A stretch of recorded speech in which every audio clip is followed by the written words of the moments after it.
wabarakatuh dan salam sejahtera untuk kita semua. Video ini dibuat untuk memenuhi tugas dari mata kuliah Pendidikan Pancasila dengan dosen pengampu Bapak Andi Mapatunru MKP. Di sini saya akan melakukan review sebuah film dengan judul film tersebut adalah Samin versus Semen. Nah, apa sih film Samin versus Semen tersebut? Jadi menurut deskripsi videonya, film ini merupakan sebuah film dokumenter yang merupakan genre film yang mendokumentasikan kenyataan dan fakta-fakta nyata di dalam kehidupan tanpa adanya unsur-unsur fiksi. Jadi semuanya didasarkan pada kenyataan dan bukan merupakan imajinasi maupun fiktif-fiktif belaka.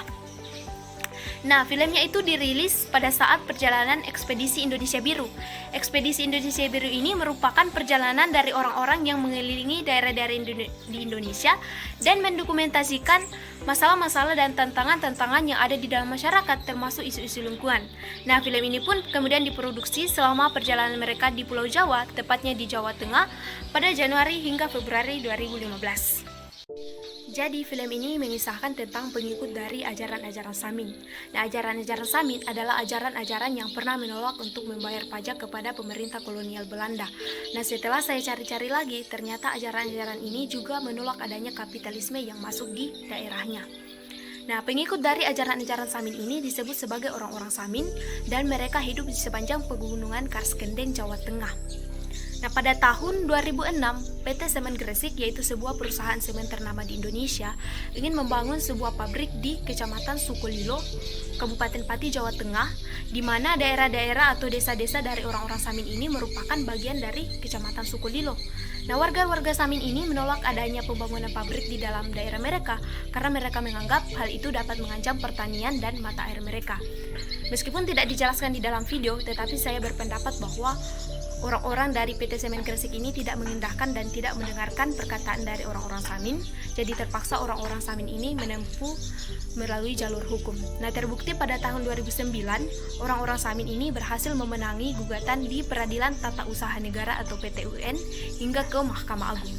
Nah, pada saat itu juga, orang-orang dari PT Semen Gresik ini menyerah dan mengundurkan diri dari Kecamatan Sukolilo dan mereka pindah ke Kecamatan Gunem, Kabupaten Rembang. Nah, kemudian di sisi lain, pada tahun 2010, ada salah satu perusahaan semen lagi di Indonesia yang disebut dengan Grup Indosemen ingin masuk di Kabupaten Pati dan ingin berencana membuat pabrik di Kecamatan Kayen dan Kecamatan Tambak Romo, yang dimana orang-orang dari kecamatan ini merupakan tetangga dari orang-orang Samin. Nah, kemudian kita beralih lagi ke Kabupaten Rembang tadi.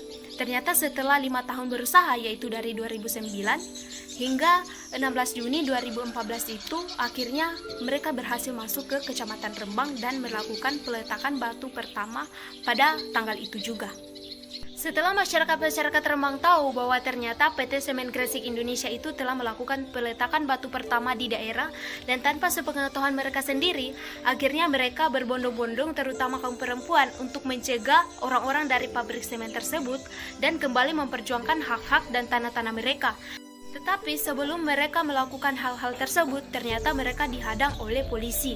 Polisi-polisi ini tidak membiarkan mereka untuk mendekati area peletakan batu pertama pabrik tersebut, karena ternyata polisi ini berpihak kepada perusahaan-perusahaan itu. Kemudian polisi itu mengumpulkan masyarakat di tepi jalan dan kemudian berkata, silakan berikan pendapat dan alasan kalian kenapa kalian tidak menyetujui adanya pembangunan pabrik di daerah ini, dan kalaupun tidak ada yang memberikan pendapat, itulah yang akan saya tangkap. Meskipun mendapatkan banyak gertakan dari polisi, tetapi ibu-ibu ini tidak pernah menyerah. Mereka bahkan sampai mendirikan tenda di dekat pabrik dan di tepi pabrik tersebut.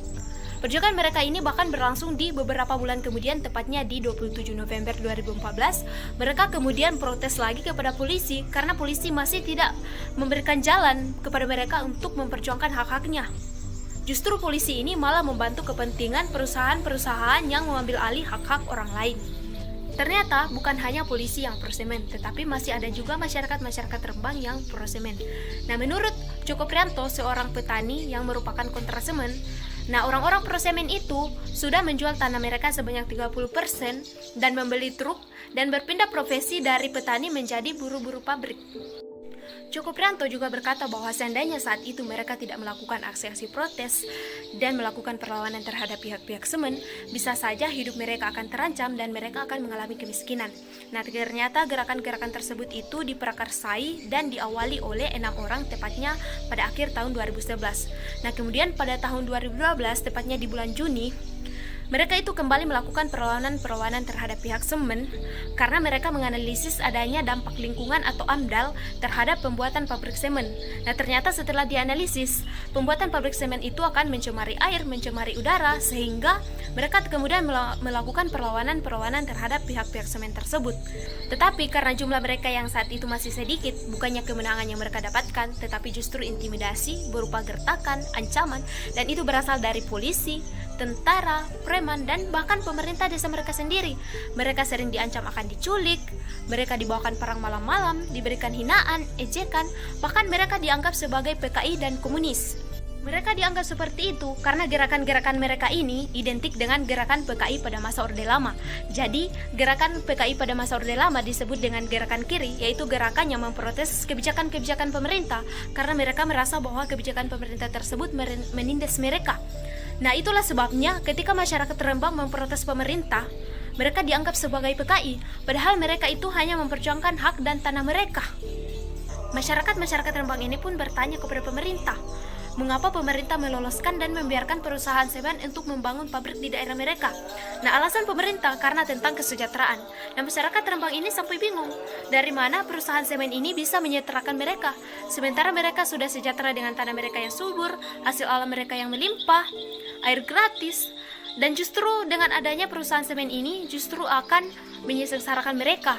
Tanah mereka akan menjadi longsor, kemudian air akan tercemar, udara akan tercemar, tanah menjadi tidak subur, dan akan terjadi kemiskinan di dalam masyarakat karena mayoritas penduduk mereka adalah petani.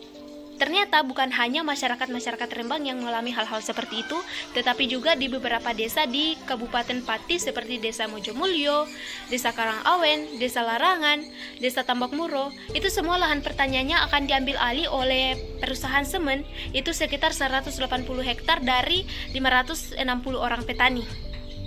Akhirnya mungkin karena turut merasakan dan empati terhadap penderitaan yang dialami oleh masyarakat Rembang dan masyarakat Pati ini, akhirnya orang-orang Samin membantu mereka untuk menghadapi pabrik-pabrik semen seperti pabrik semen Gresik Indonesia dan Indosemen Group. Nah, yang membuktikan bahwa orang-orang Samin ini membantu masyarakat Rembang dan Pati itu karena ada seorang perempuan bernama Gunarti. Nah, Gunarti ini adalah seorang pengikut dari ajaran-ajaran Samin, dan ketika dia mendengar bahwa ada desa-desa yang akan terdampak pembangunan pabrik oleh PT Semen Gresik, dia akan segera mendatangi desa tersebut dan mengingatkan kepada warganya, terkhusus perempuan, bahwa mereka harus melindungi tanahnya karena uang bisa saja habis sedangkan tanah tidak.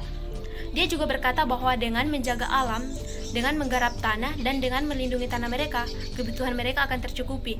Seperti di dalam kehidupannya, kadang suaminya tidak berpenghasilan, tetapi karena ada air gratis dan alam yang memberikan kita kekayaan yang luar biasa, sehingga kebutuhan mereka itu tercukupi.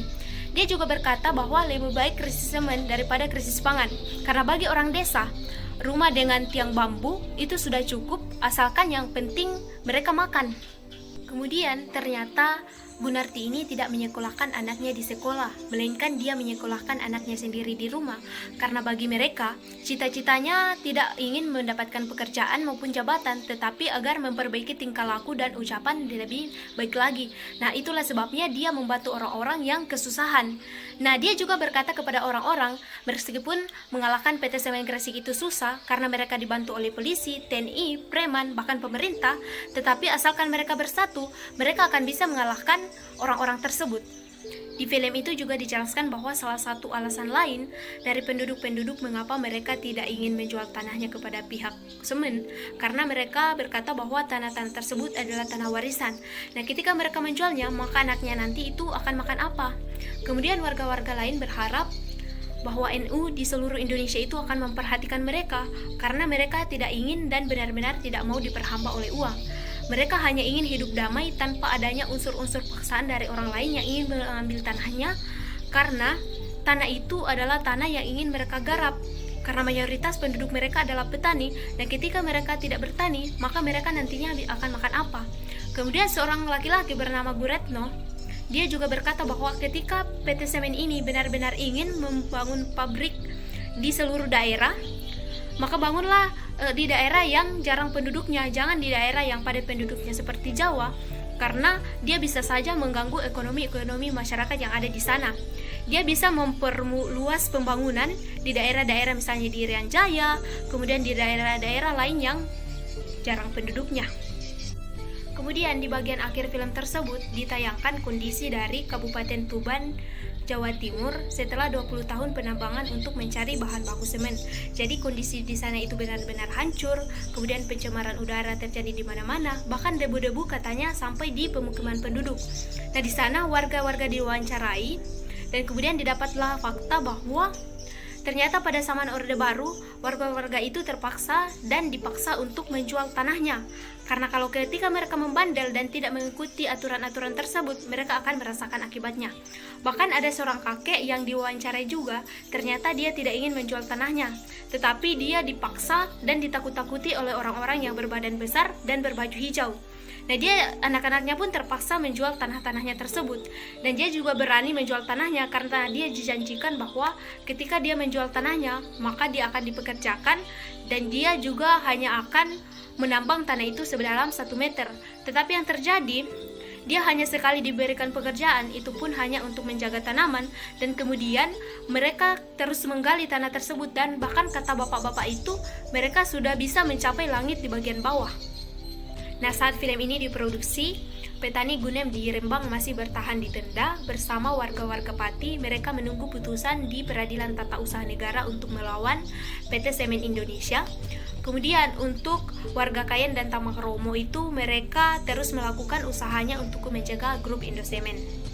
Baik, itulah tadi review dan ulasan-ulasan saya mengenai film Samin versus Semen. Dan karena ini adalah mata pelajaran pendidikan Pancasila, jadi saya akan mengaitkan film tersebut dengan kelima sila-sila Pancasila. Nah, jadi menurut saya di dalam film ini terdapat beberapa pelanggaran-pelanggaran yang dilakukan oleh pemerintah-pemerintah maupun pihak-pihak dan orang-orang dari PT Semen tersebut. Nah, beberapa nilai-nilai dan sila-sila yang dilanggar yaitu yang pertama, sila kemanusiaan yang adil dan beradab. Nah, salah satu penerapan dari sila ini yaitu kita menghargai hak asasi manusia. Berarti kita menghargai hak-hak yang ada di dalam diri orang lain, tetapi bisa kita lihat dengan sangat jelas bahwa hak-hak masyarakat di sini sama sekali tidak dihargai. Bahkan hak mereka ingin dirampas, dan bahkan PT Semen tersebut menggunakan ideologi fasis. Jadi mereka menggunakan militer untuk mendisiplinkan masyarakat. Nah, itu sama sekali bertentangan dengan Pancasila karena itu melanggar hak asasi manusia. Nah, yang kedua adalah sila kerakyatan yang dipimpin oleh hikmat kebijaksanaan dalam permusyawaratan perwakilan. Di dalam sila ini kita bisa melihat ada kata musyawarah, berarti kita melakukan perkumpulan dan setelah itu kita melakukan jajak pendapat, dan dari jajak pendapat itulah muncul sebuah keputusan. Tetapi yang terjadi di dalam film ini sama sekali tidak ada jajak pendapat, bahkan pendapat-pendapat dari masyarakat itu tidak digubris sama sekali, karena pemerintah bahkan militer pada saat itu hanya melihat pendapat-pendapat dari pabrik-pabrik tersebut, bahkan tidak melihat suara hati dari masyarakat mereka sendiri. Nah, sila inilah yang mereka melanggar karena mereka tidak melakukan musyawarah untuk mencapai sebuah keputusan, melainkan hanya melihat keputusan dari salah satu pihak saja. Nah, yang ketiga itu sila keadilan sosial bagi seluruh rakyat Indonesia. Adil itu berarti tidak berat sebelah. Nah, bisa kita lihat di sini pemerintah itu berat sebelah, dia membelah pihak-pihak pabrik dan tidak melihat kesengsaraan rakyat-rakyat mereka sendiri. Dia hanya melihat keuntungan-keuntungan dari pabrik ini tanpa melihat kesengsaraan-kesengsaraan yang dia hadapi oleh masyarakatnya. Jadi, pemerintah pada saat ini sangat berat sebelah dan tidak mencerminkan pemerintah yang adil dan sejahtera bagi rakyatnya. Baik, jadi itulah nilai-nilai yang menurut saya itu dilanggar oleh pihak-pihak pabrik maupun dari pihak-pihak pemerintah. Tetapi ada juga nilai-nilai yang bisa kita terapkan di dalam kehidupan sehari-hari, yaitu nilai-nilai yang diajarkan oleh masyarakat Samin, Pati maupun Rembang. Nah, nilai-nilai tersebut adalah nilai-nilai persatuan, di mana mereka tetap menyuarakan persatuan karena mereka tahu bahwa dengan bersatu mereka akan dapat melawan ketidakadilan. Nah, yang kedua itu nilai-nilai moral dan etika. Nah, Gunarti pernah mengatakan bahwa dia menyekolahkan anaknya agar anaknya itu dapat bertindak, bertingkah laku, dan berucap dengan baik. Dan yang ketiga itu nilai-nilai pantang menyerah. Jadi mereka meskipun mendapat intimidasi dari polisi, tentara, preman, bahkan dari pihak-pihak pemilik pabrik, tetapi mereka tidak menyerah sebelum mereka mendapatkan apa yang mereka inginkan. Nah, itulah nilai-nilai yang menurut saya bisa kita terapkan dalam kehidupan sehari-hari, sekaligus menjadi penutup tugas saya. Dan wassalamualaikum warahmatullahi wabarakatuh, dan bye-bye.